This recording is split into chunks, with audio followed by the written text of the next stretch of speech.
Hi friends, welcome back to channel. ఈ వీడియోలో మనం ఎంఎస్ ఎక్సెల్ షీట్స్ ఏదైతే ఉంటుందో దీని ఇంటర్ఫేస్ గురించి అయితే మనం డిస్కస్ చేసాము. సో మనకి ఇది వచ్చేసరికి మనకి బేసిక్ వీడియో, అంటే మనకి ఇందులో డిఫరెంట్ ఇవన్నీ ఉన్నాయి కదా ఫ్రెండ్స్, ట్యాబ్స్ కానీ లేదంటే రిబ్బన్స్ కానీ ఇవన్నీ, సో ఈ సెల్స్ కానీ ఇవన్నీ వీటి గురించి అయితే మనం తెలుసుకుందాము. లైక్ అసలు మనం ఇందులో ఓపెన్ చేసిన తర్వాత అసలు మనకి ఇది ఏ విధంగా ఫంక్షన్ అవుతుందో అన్నది మనం ఈ వీడియోలో అయితే మనం తెలుసుకుందాం ఫ్రెండ్స్. సో మన టాపిక్లోకి వెళ్ళకంటే ముందు మీరు నా ఛానల్ని ఫస్ట్ టైం కనుక విజిట్ చేసినట్టయితే నా ఛానల్లో ఉన్న కంటెంట్ని చూడండి. కంటెంట్ కనుక మీకు నచ్చినట్టయితే నా ఛానల్ని సబ్స్క్రైబ్ చేయండి. సో మనం డైరెక్ట్ టాపిక్లోకి వెళ్ళిపోదాం ఫ్రెండ్స్. సో మనం ఒక ఎక్సెల్ షీట్ని మనం ఓపెన్ చేసినట్టయితే ఫస్ట్ మనకు ఒక లేఅవుట్ అనేది మనకి ఈ విధంగా అనేది మనకి కనిపిస్తుంది. సో మనం ఫస్ట్ పైన ఇది ఏదైతే మనం చూస్తున్నామో లైక్ ఇది ఈ సేవ్ బటన్ కానీ అండు కానీ లేదంటే ఒక ఫార్వర్డ్ బటన్ కానీ ఇవన్నీ చూసుకున్నట్టయితే ఇది ఒకసారి మనకి క్విక్ యాక్సెస్ టూల్ బార్ అని చెప్పేసి అంటాము. సో మనం ఇక్కడ క్లిక్ చేసినట్టయితే మళ్ళీ మనకి ఇంకా ఎక్స్ట్రా బటన్స్ కూడా మనకు వస్తాయి. లైక్ ఇది new, open, save, email, quick print, like ఇవన్నీ కూడా వస్తాయి. సో ఇవన్నీ వచ్చేసరికి మనకి దీన్ని మనం క్విక్ యాక్సెస్ టూల్ బార్ అని చెప్పేసి అంటాం అన్నట్టు. సో దీన్ని మనం కస్టమైజ్ కూడా చేసుకోవచ్చు. సో మనకి ఇక్కడ కొన్ని మాత్రమే, అంటే లైక్ ఒక అండు, రీడు ఉన్నాయి కదా. సో మనకి 3 మాత్రమే మనకి యాడ్ చేసినవి ఉన్నాయి. సో ఇంకా మీరు యాడ్ చేయాలనుకుంటే లైక్ ఈ ఈమెయిల్ కానీ లేదంటే క్విక్ ప్రింట్ కానీ అట్లా ఏదైనా యాడ్ చేయాలనుకుంటే మీరు దీన్ని క్లిక్ చేస్తే మనకి ఇక్కడ టిక్ ఆప్షన్ అనేది వస్తుంది, అండ్ ఇక్కడ మనకి యాడ్ అనేది అయిపోతుంది. సో మనకి ప్రీవియస్ వర్షన్స్లో అంటే లైక్ 2003 వర్షన్లో మనకి ఇదైతే మనకి క్విక్ యాక్సెస్ టూల్ బార్ అనేది మనకి లేదు. మనకి 2010, 13, 16 నుంచే మనకి ఏ క్విక్ యాక్సెస్ టూల్ బార్ అయితే మనకు వస్తుంది ఫ్రెండ్స్. దాని తర్వాత నెక్స్ట్ మనం చూసుకున్నట్లయితే మనకి ఇది file, home, insert, page layout, ఇది ఏదైతే ఉందో ఇది వచ్చేసరికి మనకి లైక్ ట్యాబ్స్ అని చెప్పేసి మనం అంటాం ఫ్రెండ్స్. ఇంతకుముందు మనకి దీన్ని మనకి లైక్ ఈ ట్యాబ్స్ ఏదైతే ఉంటుందో ఈ ట్యాబ్స్ మనం ప్రెస్ చేస్తే మనకి ఒక మెనూ బార్ అనేది మనకి ఓపెన్ అయ్యేది. కానీ మనకి ఇప్పుడు చూసుకున్నట్లయితే మనకి ఈ ట్యాబ్స్ మనం ప్రెస్ చేస్తే మనకి డిఫరెంట్ ఆప్షన్స్ అనేది మనకి వస్తుంది ఫ్రెండ్స్. లైక్ ఈ విధంగా ఇప్పుడు హోమ్ని క్లిక్ చేస్తే మనకి ఇన్ని వెరైటీస్ ఆఫ్ ఆప్షన్స్ వచ్చాయి, అండ్ ఇన్సర్ట్ని ప్రెస్ అంటే క్లిక్ చేస్తే మనకి ఎన్ని కైండ్స్ ఆఫ్ ఆప్షన్స్ అనేది వచ్చింది. సో మనకి ఈ ట్యాబ్స్ని క్లిక్ చేస్తే మనకి ఏదైతే మనకి ఆప్షన్స్ వస్తుందో ఈ ఆప్షన్స్ని మనము రిబ్బన్స్ అని చెప్పేసి అంటాం ఫ్రెండ్స్. సో ఇంతకుముందు మనకి మెనూ అనేది వచ్చింది, అంటే మనకి హోమ్ అని క్లిక్ చేయగానే మనకు ఒక మెనూ బార్ అనేది మనకు ఓపెన్, అంటే డౌన్ సైడ్ మెనూ బార్ అనేది మనకి ఓపెన్ అయ్యేది. కానీ ఇప్పుడు మాత్రం మనకి రిబ్బన్స్ అనేది మనకు వస్తుంది ఫ్రెండ్స్. సో ఇది వచ్చేసరికి మనకి ట్యాబ్స్ అని మనకి రిబ్బన్. దాని తర్వాత మళ్ళీ మనకి ఇక్కడ చూసుకున్నట్లయితే మనకి ఇది వచ్చేసరికి మనకి నేమ్ బాక్స్ ఇది. సో ఇందులో మనకి ఏదైతే ఉంటుందో లైక్ ఇప్పుడు ఇది ఉంది కదా, మనకి ఇందులో క్లిక్ చేస్తే అంటే ఈ సెల్లో క్లిక్ చేస్తే మనకి ఇక్కడ B2 అనేది వచ్చింది, అంటే మనకి ఈ సెల్ యొక్క నేమ్ వచ్చేసరికి మనకి B2. అలాగే మనకి క్లిక్ చేస్తే మనకి E6 అని వచ్చింది. సో ఈ సెల్ యొక్క నేమ్ వచ్చేసరికి మనకి E6 అన్నట్టు. సో నెక్స్ట్ మనకి ఇక్కడ చూసుకున్నట్లయితే మనకి ఇది ఏదైతే ఉందో ఇది వచ్చేసరికి మనకి ఫార్ములా బార్. సో మనం ఒకవేళ ఇన్ కేసు ఈ సెల్లో కానీ ఏదైనా ఫార్ములా ఎంటర్ చేసినట్టయితే, అంటే E6 ఏదైనా ఫార్ములా ఎంటర్ చేసినట్టయితే మనకి ఫార్ములా అనేది మనకి ఇక్కడ కనిపిస్తుంది అన్నట్టు. సో దీని గురించి మనం కంప్లీట్గా అయితే మనం తెలుసుకోవచ్చు. అండ్ ఒకవేళ ఇన్ కేసు మీరు ఈ ఫార్ములాని మీరు ఇన్ డీటెయిల్గా కూడా తెలుసుకోవాలనుకుంటే ఇక్కడ క్లిక్ చేస్తే మీకు ఒక పెద్ద డైలాగ్ బాక్స్ అనేది మనకు ఓపెన్ అవుతుంది ఫ్రెండ్స్. అండ్ ఈ ఫార్ములాని మనం ఇన్ డీటెయిల్గా అయితే మనం తెలుసుకోవచ్చు. అండ్ మనకి ఇక్కడ ఈ రిబ్బన్ ఏదైతే ఉంటుందో సపోజ్ మనకి ఇది హోమ్ ఉంది కదా, సో మనకి ఇక్కడ డబుల్ క్లిక్ మనం చేసినట్టయితే మనకి ఇది క్లోజ్ అనేది అయిపోతుంది ఫ్రెండ్స్. అండ్ దాని తర్వాత మళ్ళీ మనం అదే డబుల్ క్లిక్ చేసినట్టయితే మళ్ళీ మనకి ఇది ఓపెన్ అనేది అవుతుంది.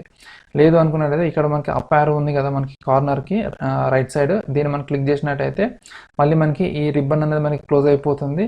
అండ్ మళ్ళీ మనకి డబుల్ క్లిక్ చేసినట్టయితే మళ్ళీ మనకి రిబ్బన్ అనేది మనకి ఓపెన్ అయిపోతుంది ఫ్రెండ్స్. సో ఇది వచ్చేసరికి మనకి లైక్ ట్యాబ్స్ అండ్ రిబ్బన్స్, దాని తర్వాత నేమ్ బాక్స్, దాని తర్వాత ఫార్ములా బార్. అండ్ మనకి ఇక్కడ చూసుకున్నట్లయితే మనకి ఇక్కడ ABCDEFG అని మనకి కనిపిస్తుంది కదా ఫ్రెండ్స్. ఇది వచ్చేసరికి మనకి కాలమ్స్. అండ్ మనకి 1 2 3 4 5 6 మనం చూసుకున్నట్లయితే ఇది వచ్చేసరికి మనకి రో అన్నట్టు. సో మనం ఇప్పుడు సపోజ్ ఇందులో క్లిక్ చేసాం కదా, సో మనకి ఈ సెల్ నేమ్ వచ్చేసరికి మనకి D6 అని మనకి నేమ్ బాక్స్లో కనిపిస్తుంది, అంటే ఇది D కాలంలో 6th రో అని చెప్పేసి మనకి ఇందులో మనకి తెలుస్తుంది ఫ్రెండ్స్. సో ఇది వచ్చేసరికి మనకి సెల్స్ అండ్ రోస్ అన్నట్టు. అండ్ మనకి ఈ విధంగా మనకి నేమ్స్ అయితే మనకు వస్తుంది, అండ్ మనము లైక్ దీన్ని ఈజీగానే మనం ఐడెంటిఫై చేసుకోవచ్చు. అండ్ కిందికి వచ్చేసరికి మనం చూసుకున్నట్లయితే మనకి షీట్స్ అని ఉంది కదా ఫ్రెండ్స్. ఇది వచ్చేసరికి మనకి షీట్ 1. సో మనకి ఎక్స్ట్రా షీట్స్ మనం యాడ్ చేసుకోవాలనుకుంటే ఇక్కడ ప్లస్ బటన్ ఉంది కదా, దాని మీద పెట్టగానే మనకి కింద న్యూ షీట్ అనేది మనకి కనిపిస్తుంది. సో మనకి ఇక్కడ క్లిక్ చేయగానే మనకి షీట్ 2 అని వచ్చేస్తుంది. లైక్ ఈ విధంగా మనం ఎన్ని షీట్స్ కావాలనుకుంటే అన్ని షీట్స్ మనం యాడ్ చేసుకుంటూ మనం వెళ్ళిపోవచ్చు ఫ్రెండ్స్. ఇక్కడ మనం చూడొచ్చు షీట్ 1 2 3 4 5 అని మనకి యాడ్ అవుతూనే మనకి వచ్చింది. సో మనకి ఇది షీట్స్ అనేది మనకి యాడ్ అయింది కదా ఫ్రెండ్స్. సో మనకి ఇప్పుడు 5 షీట్స్ అనేది మనకి యాడ్ అయింది. సో మనకి లైక్ ఇందులో డైరెక్ట్గా మనము లైక్ ఏదైనా వేరే షీట్స్, అంటే మనకి ఒక్కొక్కసారి మనకి మోర్ దెన్ 10 షీట్స్ అనేది మనకి ఇక్కడ ఉంటుంది. సో అందులో మనం డిఫరెంట్ షీట్స్ మధ్యలో మనం డైరెక్ట్గా నావిగేట్ చేసుకోవాలనుకున్నట్టయితే మనకి ఇక్కడ ఇది ఉంది కదా, ఈ యారో మీద మనం రైట్ క్లిక్ మనం చేసుకున్నట్టయితే మనకి ఈ డైలాగ్ బాక్స్ అనేది మనకి ఓపెన్ అవుతుంది. సో దాని మీద మనము ఇక్కడ ఈ షీట్ 4 అని ఉంది కదా, ఈ షీట్ 4 మీద మనం డబుల్ క్లిక్ అనేది మనం చేసినట్టయితే డైరెక్ట్ మనకి షీట్ 4 అనేది మనకి ఓపెన్ అయిపోతుంది ఫ్రెండ్స్. సో ఆ విధంగా మనకి లైక్ డైరెక్ట్ ఇక్కడ మనకి ఏ షీట్ కావాలంటే ఆ షీట్లోకి మనకి అందులో వెళ్ళిపోవచ్చు. సో ఇది వచ్చేసరికి మనకి లైక్ వర్క్ షీట్స్ మధ్యలో మనకి నావిగేషన్. అండ్ ఇక్కడ మనకి రైట్ సైడ్ వెళ్ళినట్టయితే మనకి ఇక్కడ స్క్రోల్ బార్ అనేది మనకి కనిపిస్తుంది కదా ఫ్రెండ్స్. సో మనం ఇక్కడ క్లిక్ చేసినట్టయితే లైక్ మనకి ఇంకా చూడండి, మనకి ఇక్కడ ఫస్ట్ ఏబిసిడి నుంచి మనకి జెడ్ వరకు వచ్చింది. అండ్ జెడ్ తర్వాత మళ్ళీ మనకి డబుల్ ఏబిసిడి అనేది మనకి ఇక్కడ స్టార్ట్ అయిపోయింది. సో మనకి ఇక్కడ రైట్ సైడ్ వెళ్ళాలనుకుంటే మనకి క్లిక్ చేస్తున్న కొద్దీ మనకి ఎక్సెల్ షీట్ అనేది మనకి కంటిన్యూస్గా మనకి రైట్ సైడ్ అనేది మనకి వెళ్ళిపోతుంది. ఇది వచ్చేసరికి మనకి హారిజాంటల్ స్క్రోల్ బార్. అండ్ అదేవిధంగా మనకి ఇట్ సైడ్ మనకి చూసుకున్నట్టయితే మనకి ఇక్కడ వర్టికల్ స్క్రోల్ బార్ కూడా ఉంది. సో మనకి ఇక్కడ డౌన్ సైడ్ కనుక మనం క్లిక్ చేసినట్టయితే మనకి ఇక్కడ నంబర్స్ చూడవచ్చు, మనకి పెరుగుతూ వస్తుంది. మనము ఇక 1 నుంచి అనేది మనకి స్టార్ట్ అయింది. 1 నుంచి స్టార్ట్ అయ్యి మనకి కిందికి స్క్రోల్ చేసిన కొద్దీ మనకి కిందికి వెళ్తూనే ఉంది ఫ్రెండ్స్. లైక్ ఇక్కడ చూడొచ్చు, ఇంకా మనకి నంబర్స్ అనేది మనకి కిందికే వెళ్తూనే ఉంటుంది. లైక్ ఆ విధంగా మనం లైక్ డౌన్ సైడ్ అనేది మనం వెళ్ళొచ్చు. అండ్ మనకి కింద మనకి చూసుకున్నట్టయితే మనకి ఇది వచ్చేసరికి మనకి జూమ్ ఫంక్షనాలిటీ అయితే మనకు ఉంది. సో మనకి ఈ జూమ్లో మనం ఇది చేస్తామంటే మనకి ఈ సెల్స్ ఏదైతే ఉంటుందో సెల్ అనేది మనకి జూమ్ అనేది అవుతుంది. కానీ ఇక్కడ మీరు ఒకటి గమనించవచ్చు, ఇక్కడ మనం జూమ్ ఇన్ చేస్తున్నప్పుడు ఏంటంటే లైక్ మనకి సెల్స్ మాత్రమే మనకి జూమ్ ఇన్ అనేది అవుతుంది. పైన మనకి రిబ్బన్స్ కానీ ట్యాబ్స్ కానీ ఏదైతే ఉంటుందో ఇవి మాత్రం మనకి జూమ్ ఇన్ అనేది మనకి అవ్వదన్నట్టు ఫ్రెండ్స్. సో ఇది వచ్చేసి మనకి జూమ్ అవుట్ అంటే మనకి ఏదైతే మనకి ప్రీవియస్ మనకి 100% ఉందో 100% అనేది పెట్టుకోవచ్చు. లేదంటే మనకి ఇంకా తగ్గించుకోవాలనుకుంటే మనకి ఇంకా కూడా మనం తగ్గించుకోవచ్చు ఫ్రెండ్స్. సో ఇది వచ్చేసరికి మనకి జూమ్ ఫంక్షనాలిటీ. అండ్ మళ్ళీ మనం ఇక్కడ పైకి వచ్చినట్టయితే మళ్ళీ ఇక్కడ వచ్చేసరికి మనకి క్లోజింగ్ ఆప్షన్, మ్యాక్సిమైజ్ ఆప్షన్, మళ్ళీ మినిమైజ్ ఆప్షన్ ఇవన్నీ కూడా మనకు వస్తుంది. అండ్ ఇక్కడ వచ్చి మనకి షేర్ కూడా చేసుకోవచ్చు. అండ్ మనకి ఇక్కడ ఏదైతే మనకి new Microsoft Excel work sheet అని ఉందో ఇది వచ్చేసరికి మనకి నేమ్ అన్నట్టు. ఒకవేళ ఇన్ కేస్ మనం దీన్ని రీనేమ్ కనుక మనం చేసుకున్నట్టయితే మళ్ళీ మనకి ఈ వర్క్ షీట్ అనేది మనకి రీనేమ్ అనేది మనకి అవుతుంది ఫ్రెండ్స్. అండ్ మళ్ళీ ఇది వచ్చేసరికి మనకి లైక్ కంప్లీట్గా మనకి ఈ ఎక్సెల్ షీట్ యొక్క లేఅవుట్. అండ్ ఇక్కడ సెల్స్కి మనకు సంబంధించి చూసినట్టయితే ఇది మనం ఏదైతే మనం క్లిక్ చేసామో ఇది వచ్చేసరికి మనకి సింగిల్ సెల్. అండ్ మనం ఇక్కడ నుంచి ఇక్కడికి మనం ఇక్కడ డ్రాగ్ చేసుకున్నట్టయితే మనకి కంప్లీట్గా ఏదైతే నేను ఈ 15 సెల్స్ నేను సెలెక్ట్ చేసుకున్నానో దీన్ని మనం రేంజ్ అని చెప్పేసి మనం అంటాం ఫ్రెండ్స్. మనకి ఇది వచ్చేసరికి నేను సింగిల్ కాలంలోనే నేను మీకు సెలెక్ట్ చేసుకున్నాను. ఒకవేళ ఇన్ కేస్ మనం ఈ విధంగా మనం సెలెక్ట్ చేసుకున్నాం అనుకోండి, లైక్ ఇట్లా దీన్ని మనం లైక్ ఇది కూడా దీన్ని మనం రేంజ్ అని చెప్పేసి మనం అంటాం అన్నట్టు ఫ్రెండ్స్. సో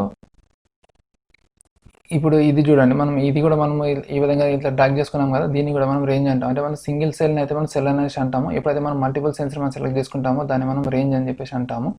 అండ్ ఒకవేళ ఇన్ కేస్ మీరు ఒకటేసారి లైక్ ఈ కాలంని మొత్తం సెలెక్ట్ చేసుకోవాలనుకున్నారనుకోండి, మనకి జెడ్ అని మనకి నేమ్ ఉంది కదా ఫ్రెండ్స్, ఈ కాలం నేమ్, దానిపైన మనం క్లిక్ చేస్తే చాలు మనకి సెల్ అంటే జెడ్ కాలం అంతా కూడా మనకి సెలెక్ట్ అయిపోతుంది. అండ్ అదేవిధంగా మనకి ఈ రోని మనం సెలెక్ట్ చేసుకోవాలనుకుంటే లైక్ ఈ విధంగా మనం 3 అంటే లైక్ నంబర్ పైన మనం క్లిక్ చేస్తే ఏ రో పైన సెలెక్ట్ చేసుకోవాలనుకుంటే ఆ రో పైన మనం క్లిక్ చేస్తే ఆ రో అనేది కంప్లీట్గా మనకి సెలెక్ట్ అనేది మనకి అయిపోతుంది ఫ్రెండ్స్. సో ఫ్రెండ్స్ ఇది వచ్చేసరికి మనకి బేసిక్స్, లైక్ ఒక మైక్రోసాఫ్ట్ ఎక్సెల్ వర్క్షీట్ ఓపెన్ అయిన తర్వాత మనం ఏ విధంగా లైక్ ఇందులో నావిగేట్ చేసుకోవాలని చెప్పేసి తెలుసుకోవడానికి అని చెప్పేసి ఈ వీడియో అయితే నేను మీకు చేశాను.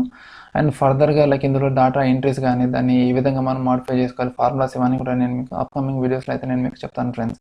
ఈ వీడియో కనుక మీకు నచ్చినట్టయితే వీడియోని లైక్ చేయండి. అండ్ అదేవిధంగా ఛానల్లో ఉన్న కంటెంట్ని చూడండి. కంటెంట్ కనుక మీకు నచ్చినట్టయితే ఛానల్ని సబ్స్క్రైబ్ చేయండి. And me friends and family మెంబర్స్తో కూడా షేర్ చేయండి. ఎవరికైతే లైక్ ఈ ఎక్సెల్ షీట్ పైన వాళ్ళు నేర్చుకోవాలనుకుంటున్నారో లేదంటే స్టాక్ మార్కెట్కి సంబంధించి ఏమైనా నేర్చుకోవాలనుకుంటున్నారో వాళ్ళకి నా ఛానల్ని అయితే రిఫర్ చేయండి friends. So friends thank you for watching this video. మళ్ళీ మనం ఇంకొక వీడియోలో సరికొత్త టాపిక్తో కలుస్తాం. అంటిల్ దెన్ బాయ్ బాయ్, జై హింద్.